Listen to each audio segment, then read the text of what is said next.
Hey everybody, Shane T here, and I've got my new laser distance sensor packaged up as you would receive it, and I was just going to do a quick unboxing video, so here we go. So we'll cut the label here, open the box. So this will be what you see when you buy one of these lasers. You're going to get the laser sensor itself, and then the let's say the amenity kit, which is going to be the two brackets that come with it, and the zip ties and the two bolts that hold the brackets to the sensor. So as you can see, here's the parts. This is the actual laser sensor itself, and this is the sort of the eye of the sensor if you want. So this would be the part that goes toward whatever you're trying to measure. If you were measuring the ground, it would be mounted like this. Obviously the mating connector, and then you have the two holes on the back side where you can either mount the tube mount that comes with it, which would go here like this with the two bolts that attach it to the sensor, or you have the flat bracket here that can go this direction, or it can go this direction if you wanted to mount it using fasteners other than the tube mount with the zip ties. So to attach these guys, obviously we're going to put the bracket here, and then we want to insert the bolts into the sensor, thread those guys in. Get the other one started here. So I grab my 2.5 millimeter Allen wrench here, run these guys in,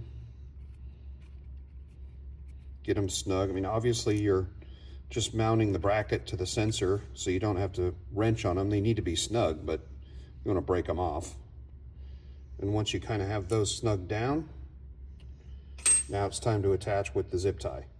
So you'll notice the zip ties have this little bend in the end of them, and that's to help you get it started through the bracket.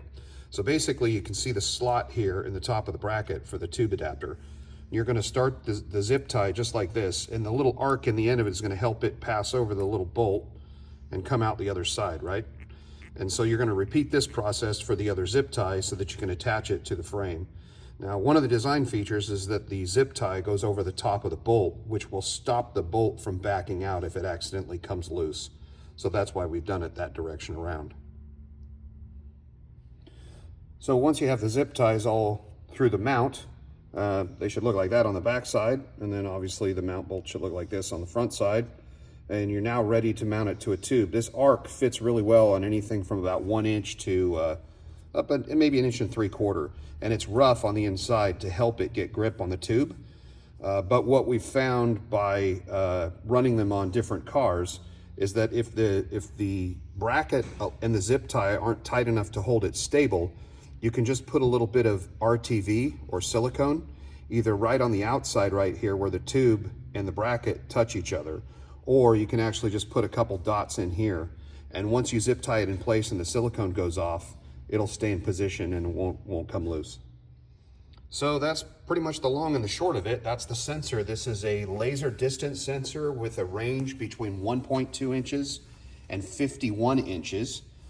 It can be mounted on an angle a little bit that way or a little bit that way, and it doesn't care. It'll still come up with an accurate distance measurement. It works on all different surfaces. We've tested it so far over water, obviously the ground, dirt, almost any surface that we've been able to test it on, it reads. So that's it, laser distance sensor.